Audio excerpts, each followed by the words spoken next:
मैं यीशु मसीह के मधुर नाम में आप सबका अभिनंदन करता हूं और आज के इस रविवारी आराधना में आइए हम परमेश्वर के वचन से सीखेंगे। और आज मैं चाहूंगा कि हम योना नबी की किताब से कुछ भाग को पढ़े। आज की सुबह हम योना की पुस्तक से कुछ बातों को सीखने पाएंगे। मेरे साथ निकाल लीजिए योना नबी की किताब और उसका 1 अध्याय और 1 से लेकर के कम से कम उसके 6 वचनों को हम पढ़ेंगे। योना 1 उसका 1 से 6 तक। यहोवा का यह वचन अमित्ते के पुत्र योना के पास पहुंचा। उठकर उस बड़े नगर नीनवे को जा और उसके विरुद्ध प्रचार कर, क्योंकि उसकी बुराई मेरी दृष्टि में बढ़ गई है। परंतु योना यहोवा के सम्मुख से तर्शीश को भाग जाने के लिए उठा और याफा नगर को जाकर तर्शीश जाने वाला एक जहाज पाया और भाड़ा देकर उस पर चढ़ गया कि उनके साथ यहोवा के सम्मुख से तर्शीश को चला जाए। तब यहोवा ने समुद्र में एक प्रचंड आंधी चलाई और समुद्र में बड़ी आंधी उठी, यहाँ तक कि जहाज टूटने पर था। तब मल्लाह लोग डर कर अपने अपने देवता की दुहाई देने लगे और जहाज में जो व्यापार की सामग्री थी उसे समुद्र में फेंकने लगे कि जहाज हल्का हो जाए। परंतु योना जहाज के निचले भाग में उतरकर सो गया था। के निकट आकर कहने लगा, तू भारी नींद में पड़ा हुआ क्या करता है? उठ, अपने देवता की दुहाई दे। संभव है कि ईश्वर हमारी चिंता करे और हमारा नाश ना हो। प्रभु अपने वचन के पढ़े जाने पर आशीष दे। मेरे प्यारो, आज हम योना नबी की किताब से सीखने पाएंगे।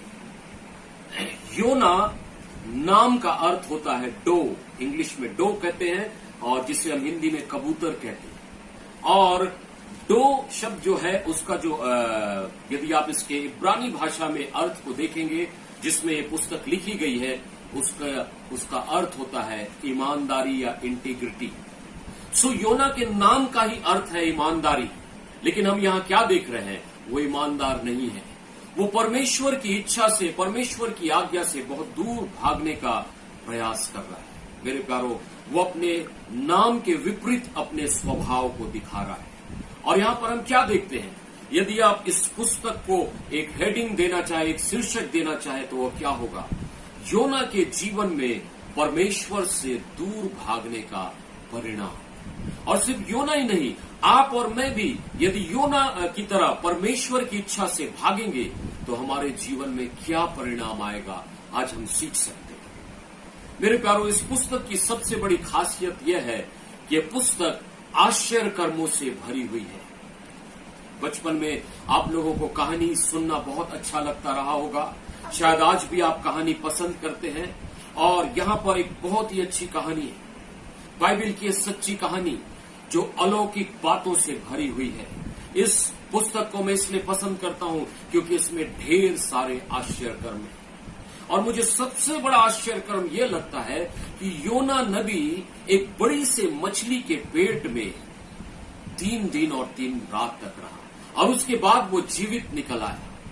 यदि आप वैज्ञानिकों से पूछेंगे तो बताएंगे कि मछली के पेट के अंदर ऐसा दुर्गंध होता है कि कुछ ही घंटे में एक व्यक्ति की मृत्यु हो जाएगी, लेकिन योना जीवित आया। हालेलुया। और मेरे प्यारो, यदि हम देखेंगे इसमें और भी ढेर सारी अलौकिक और आश्चर्य कर्म की कहानियां हैं और अच्छी अच्छी बातें हैं। कई लोग कहते हैं वो मछली नहीं थे, वो एक मगरमच्छ था।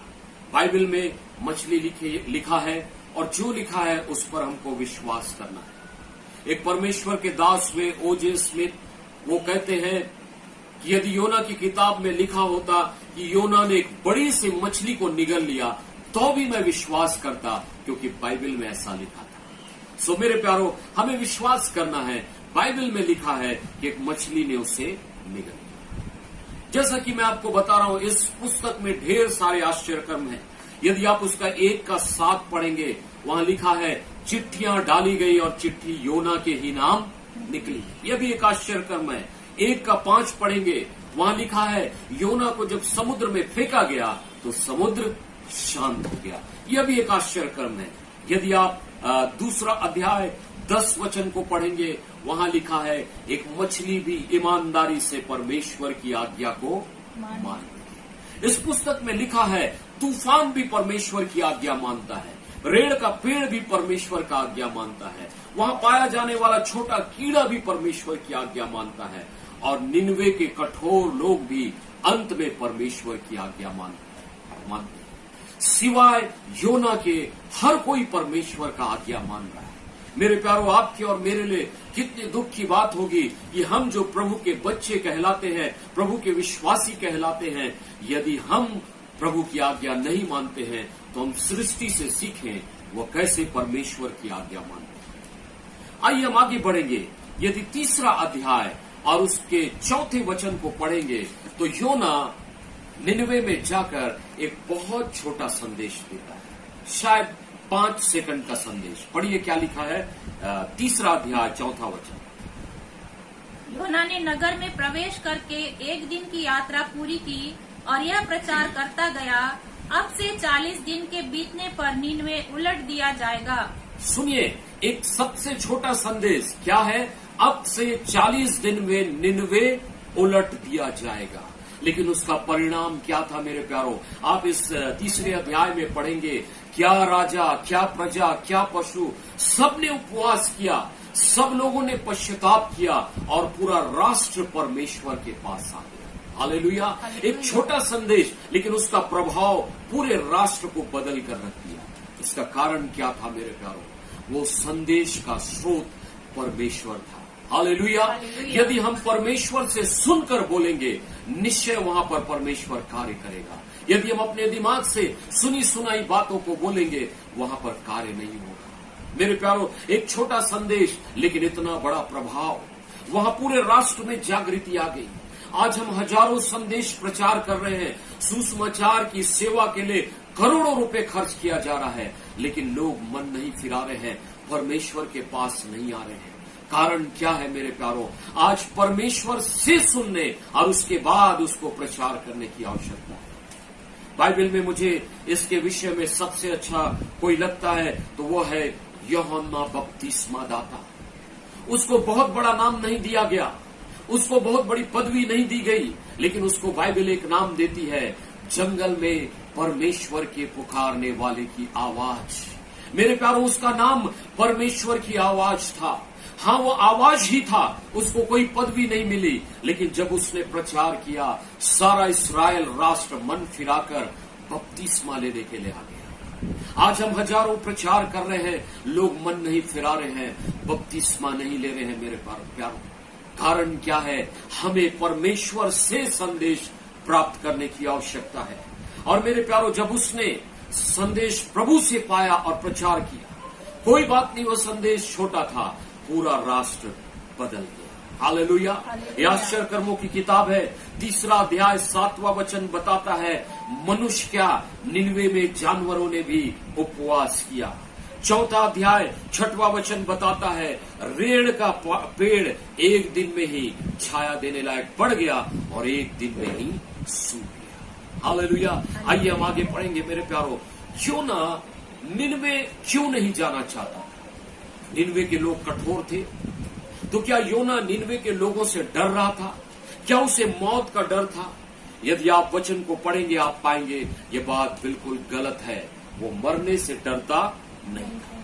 1 अध्याय उसका 12 वचन पढ़िए, 4 अध्याय उसका 3 वचन पढ़िए, 4 अध्याय उसका 8 वचन पढ़िए। वो स्वयं कह रहा है, मैं मरने को तैयार। वो निडर व्यक्ति था मेरे प्यारो, लेकिन वो क्यों नहीं जाना चाहता था? यदि आप ध्यान से इस पुस्तक को पढ़ेंगे तो आप पाएंगे उसके मन में, उसके हृदय में निनवे के लोगों के लिए प्यार नहीं था।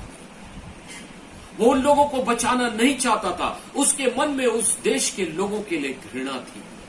और मेरे प्यारो, यदि आपके और मेरे हृदय में भी अन्य जातियों के लिए प्रेम नहीं होगा, हमारे उन रिश्तेदारों के लिए प्रेम नहीं होगा, हमारे शहर के लोग जो नाश हो रहे हैं, जो नरक के कगार पे पड़े हैं, उनके लिए प्रेम नहीं होगा मेरे प्यारो, तो वो लोग कभी भी बचाए नहीं जाएंगे। लेकिन परमेश्वर का हृदय निनवे के लोगों के लिए तड़प रहा था मेरे प्यारो, इसलिए उसने योना को भेजा था। योना निनवे के लोगों से प्यार नहीं करता था, लेकिन परमेश्वर निनवे के लोगों से प्यार करता था, उनको बचाना चाहता था। इसलिए आप बाइबल में योना की ही किताब एक ऐसी किताब पाएंगे जिसका अंत प्रश्न चिन्ह के साथ शुरू होता है। यदि आप इसके अंतिम वचन को पढ़ेंगे, कृपया पढ़िए, प्रश्न चिन्ह के साथ परमेश्वर इस किताब को समाप्त कर रहा है। पढ़िएगा उसका 3 अध्याय 11 वचन, सॉरी उसका 4 का 11 पढ़ेंगे।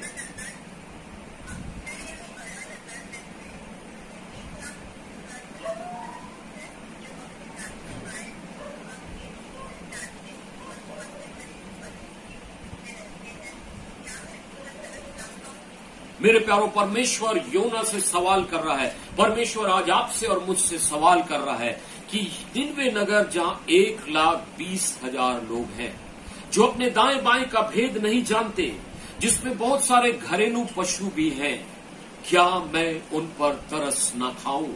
क्या मैं उनको ऐसे ही नाश होने दूं? आज परमेश्वर का यह प्रश्न आपसे और मुझसे भी है। और ये किताब मेरे प्यारो एक प्रश्न के साथ समाप्त होती है। क्या हम अपने लोगों से, अपने शहर के लोगों से, अपने देशवासियों से प्रेम करते हैं? क्या हम उनके लिए प्रार्थना करते हैं? क्या हम उनको बचाना चाहते हैं? या योना के समान हम उनकी कोई चिंता नहीं करते? आइए हम आगे बढ़ेंगे और भी अच्छी अच्छी बातों को इस किताब से हम सीख सकते हैं। यदि हम उसका 1 अध्याय 3 और 5 को पढ़ेंगे, ध्यान से सुनिएगा। योना जब परमेश्वर की उपस्थिति से भागा तो अपने जीवन के नीचे नीचे और सबसे निचले स्तर पर जब वो परमेश्वर की उपस्थिति से भागा तो यहां पर लिखा है उसको जगह भी मिली समुद्र के जहाज में। तो कहां? जहाज के सबसे तल में, सबसे निचले स्थान में जो गोदाम था वहां योना को रखा गया। ध्यान से सुनिए प्रियो, जब आप परमेश्वर की उपस्थिति से भागते हैं, जब आप परमेश्वर की इच्छा को तोड़कर भागते हैं, आप अपने जीवन में नीचे जाएंगे, आप कभी भी ऊपर नहीं आएंगे, आप कभी भी सफल नहीं होंगे। इसलिए हर संभव प्रयास कीजिए कि परमेश्वर की आज्ञा को माने, उसकी इच्छा को पूरी करें। किसी परमेश्वर के दास ने कहा है, आप परमेश्वर की इच्छा से कहां तक भाग सकते हैं? सिर्फ मछली के पेट तक। सो अपने जीवन में आप समस्या को आने ना दें, परमेश्वर की इच्छा को पूरी करने के लिए तैयार रहें। मैं आपसे कहना चाहूंगा, आप एक सुंदर से चर्च में बैठकर परमेश्वर की आराधना कर रहे होंगे, लेकिन जिस क्षण आप परमेश्वर की आज्ञा को तोड़ते हैं, जिस क्षण आप प्रभु की इच्छा से दूर भागते हैं, आप उससे दूर हो जाते हैं। चाहे आप चर्च में क्यों ना बैठे, चाहे आप अभी बैठकर आराधना कर रहे हो, जिस क्षण आप प्रभु से दूर होने लगते हैं, जिस क्षण आप उसकी आज्ञा तोड़ने लगते हैं, उसकी इच्छा से दूर होते हैं, आप वास्तव में उससे दूर हो जाते हैं। योना परमेश्वर का जन था, एक प्रार्थना करने वाला नबी था, लेकिन जब वो प्रभु की इच्छा से दूर हुआ, वो परमेश्वर से भी दूर हो गया और मछली के पेट में अपने जीवन के सबसे निचले स्तर पर पहुंचे। हालेलुया। आइए हम आगे और अध्ययन करेंगे। 1 अध्याय उसके 5वें वचन को यदि हम पढ़ेंगे तब हम क्या पाते हैं?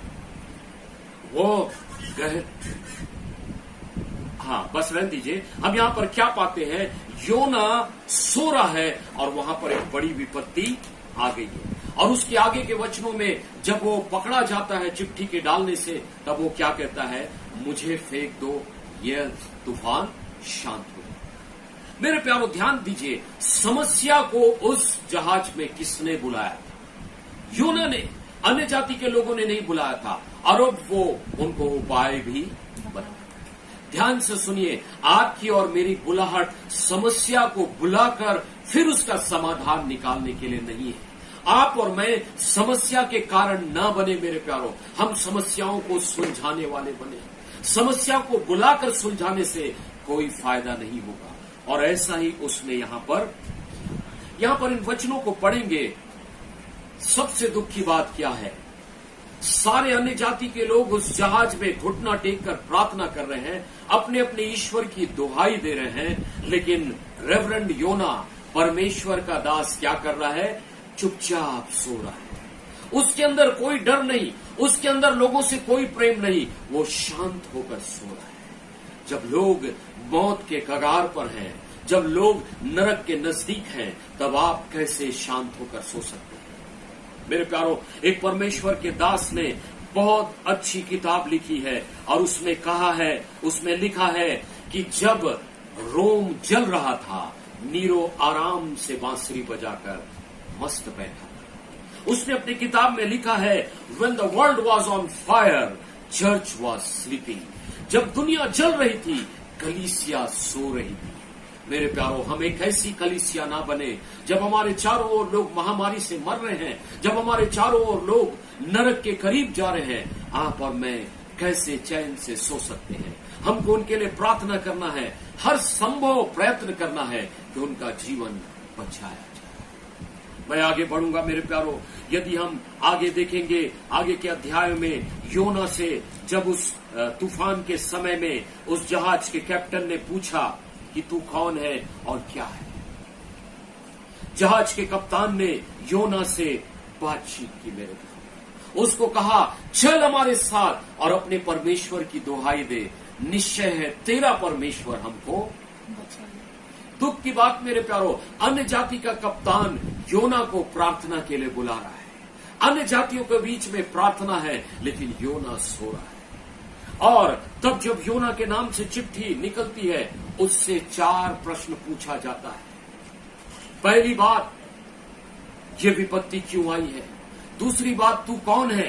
तू कहां से आया है? ऐसी 4 बातें उससे पूछी जाती है। योना का जवाब ध्यान से सुनिए। वो कहता है, मैं इब्री हूं। पहला जवाब उसका है, मैं इब्री हूं, अर्थात इब्रानी व्यक्ति हूं, इस्राएली व्यक्ति हूं। लेकिन दूसरा उसका जो जवाब है, उसके बारे में पूछा भी नहीं गया, फिर भी वो जवाब दे रहा है। दूसरी बात वो यहां पर क्या कह रहा है, यदि आप उसके 9वें वचन को पढ़ेंगे, वो कहता, मैं इब्री हूं और स्वर्ग का परमेश्वर यहोवा जिसने जल स्थल दोनों को बनाया है, उसी का भय मानता हूं। कितनी झूठ बात वो कह रहा है। पहली बात तो वो ठीक कह रहा है, मैं इब्री हूं। दूसरी बात कह रहा है, मैं परमेश्वर का भय मानता हूं। मेरे प्यारों, वो सोच रहा है आधा सच और आधा झूठ ठीक है, चलेगा। आप और मैं भी कई बार इसी धोखे में रहते हैं, लेकिन याद रखिए, इंग्लिश में कहावत है, पार्शियल ट्रूथ इज लाई। हमारा अधूरा सच हमेशा झूठ होता है। इसलिए आप और मैं अपने जीवन में झूठ बोलना छोड़ दे मेरे प्यारों। आधा सच और आधा झूठ वास्तव में झूठ होता है। उसने आधा सच कहा, लेकिन यह झूठ कहा कि मैं परमेश्वर का भय मानता हूं। वो परमेश्वर की आज्ञा नहीं मानने वाला व्यक्ति था, इसलिए वो भाग कर जा रहा। मेरे प्यारों, मैं अपने संदेश को समाप्त करना चाहूंगा, लेकिन 3 बातें बताऊंगा जिसको कभी मत भूलिएगा। नंबर 1, आज्ञा न मानने वाले सेवक के भागने के लिए हमेशा एक जहाज तैयार रहता है। यदि आप आज्ञा नहीं मानते हैं, तो परमेश्वर से भागने के लिए आपके लिए एक जहाज तैयार मिलेगा। सावधान रहिए।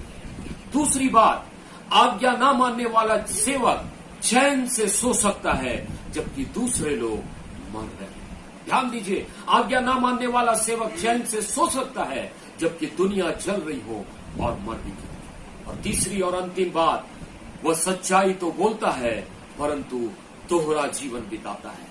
वो सच्चाई तो बोलता है, लेकिन आधी अधूरी सच्चाई बोलता है। उसका जीवन उसके बातचीत से, उसके संदेश से बिल्कुल दूर है। आज की सुबह मैं संदेश को समाप्त करना चाहता हूं, यह कहते हुए कि आज्ञा न मानने से सिर्फ योना प्रभावित नहीं हुआ, पूरा जहाज संकट में आ गया। यदि आप आज्ञा नहीं मानते हैं, यदि आप परमेश्वर से दूर भाग रहे हैं, यदि आप दोहरा जीवन बिता रहे हैं, आप ही नाश नहीं होंगे, आप दूसरों पर भी विनाश लाएंगे। मेरे प्यारों, हमारे लिए कितने सौभाग्य की बात है कि स्वर्ग और पृथ्वी को बनाने वाले परमेश्वर की हम सेवा करते हैं, हम उसकी आज्ञा मानते हैं।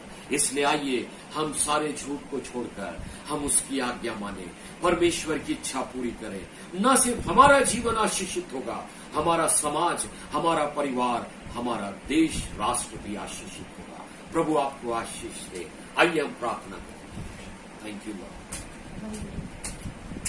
प्रभु, हम धन्यवाद के साथ आपके पास आते हैं। धन्यवाद देते हैं पिता इस योना की किताब के लिए पिता, जिसमें हमने इतनी अद्भुत बातों को देखा और सीखा। और हम जान सकते हैं पिता कि आपने आश्चर्य कर्म किया था, आप आश्चर्य कर्म करते हैं और आप आश्चर्य कर्म करने वाले परमेश्वर हैं। आज की सुबह हमारी सहायता कीजिए पिता कि हम आपकी इच्छा से भागने ना पाए पिता, क्योंकि यदि हम आपकी इच्छा से भागेंगे ओ प्रभु, हम अपने जीवन में विनाश को लाएंगे, हम अपने जीवन में नीचे और नीचे गिरते जाएंगे पिता। हमारी सहायता कीजिए कि हम आपकी आवाज को सुनने वाले बने, ताकि प्रभु जब हम बोले तो लोगों के जीवन में प्रभाव हो। हमारी सहायता कीजिए पिता कि हम दोहरा जीवन ना बिताए पिता। हम जब कहते हैं कि हम आपका भय मानने वाले हैं, वास्तव में आपका भय मानने वाले हैं। हमारे अंदर वो बोझ और वो दया और तरस उत्पन्न कीजिए प्रभु जो आपके अंदर थी। आपने कहा कि उस शहर में 1,20,000 हैं जो अपने दाएं और बाएं का भेद नहीं जानते, क्या मैं उनके लिए तरस ना खाऊं? बहुत से जानवर हैं, क्या मैं उन्हें नाश कर दूं? प्रभु आपकी ही दया, आपकी सी तरस हमारे अंदर आ जाए पिता, ताकि हम उन नाश होने वाली आत्माओं के लिए प्रार्थना कर सके, हर संभव प्रयास कर सके पिता कि कोई भी नाश ना हो लेकिन अनंत जीवन प्राप्त करे। प्रभु हमारी सहायता कीजिए। यदि हम में से कोई भी आपकी इच्छा के विरोध में जीवन बिता रहा है, हम आपसे दूर पाए जाते हैं पिता, उस उड़ाऊ पुत्र के समान पश्चाताप के साथ आपके पास लौट कर आने। आज का यह संदेश हमारे जीवनों को लगातार आशीषित करे, लगातार चुनौती दे पिता, ताकि हम आपका भय माने और आपकी इच्छा के अनुसार जिए। सारा आदर, महिमा, इज्जत आपको देते हैं और विनती हमारे उद्धार करता यीशु ख्रिस्ट के नाम से मांगते हैं। मैं यीशु मसीह के मधुर नाम में आप सबका अभिनंदन करता हूं और आज के इस रविवारी आराधना में आइए हम परमेश्वर के वचन से सीखेंगे। और आज मैं चाहूंगा कि हम योना नबी की किताब से कुछ भाग को पढ़े। आज की सुबह हम योना की पुस्तक से कुछ बातों को सीखने पाएंगे। मेरे साथ निकाल लीजिए योना नबी की किताब और उसका 1 अध्याय और 1 से लेकर के कम से कम उसके 6 वचनों को हम पढ़ेंगे। योना 1 उसका 1 से 6 तक। यहोवा का यह वचन अमित्ते के पुत्र योना के पास पहुंचा। उठकर उस बड़े नगर नीनवे को जा और उसके विरुद्ध प्रचार कर, क्योंकि उसकी बुराई मेरी दृष्टि में बढ़ गई है। परंतु योना यहोवा के सम्मुख से तर्शीश को भाग जाने के लिए उठा और याफा नगर को जाकर तर्शीश जाने वाला एक जहाज पाया और भाड़ा देकर उस पर चढ़ गया कि उनके साथ यहोवा के सम्मुख से तर्शीश को चला जाए। तब यहोवा ने समुद्र में एक प्रचंड आंधी चलाई और समुद्र में बड़ी आंधी उठी, यहाँ तक कि जहाज टूटने पर था। तब मल्लाह लोग डर कर अपने अपने देवता की दुहाई देने लगे और जहाज में जो व्यापार की सामग्री थी उसे समुद्र में फेंकने लगे कि जहाज हल्का हो जाए। परंतु योना जहाज के निचले भाग में उतरकर सो गया था। मैं यीशु मसीह के मधुर नाम में आप सबका अभिनंदन करता हूं और आज के इस रविवारी आराधना में आइए हम परमेश्वर के वचन से सीखेंगे। और आज मैं चाहूंगा कि हम योना नबी की किताब से कुछ भाग को पढ़े। आज की सुबह हम योना की पुस्तक से कुछ बातों को सीखने पाएंगे। मेरे साथ निकाल लीजिए योना नबी की किताब और उसका 1 अध्याय और 1 से लेकर के कम से कम उसके 6 वचनों को हम पढ़ेंगे। योना 1 उसका 1 से 6 तक। यहोवा का यह वचन अमित्ते के पुत्र योना के पास पहुंचा। उठकर उस बड़े नगर नीनवे को जा और उसके विरुद्ध प्रचार कर, क्योंकि उसकी बुराई मेरी दृष्टि में बढ़ गई है। परंतु योना यहोवा के सम्मुख से तर्शीश को भाग जाने के लिए उठा और याफा नगर को जाकर तर्शीश जाने वाला एक जहाज पाया और भाड़ा देकर उस पर चढ़ गया कि उनके साथ यहोवा के सम्मुख से तर्शीश को चला जाए। तब यहोवा ने समुद्र में एक प्रचंड आंधी चलाई और समुद्र में बड़ी आंधी उठी, यहाँ तक कि जहाज टूटने पर था। तब मल्लाह लोग डर कर अपने अपने देवता की दुहाई देने लगे और जहाज में जो व्यापार की सामग्री थी उसे समुद्र में फेंकने लगे कि जहाज हल्का हो जाए। परंतु योना जहाज के निचले भाग में उतरकर सो गया था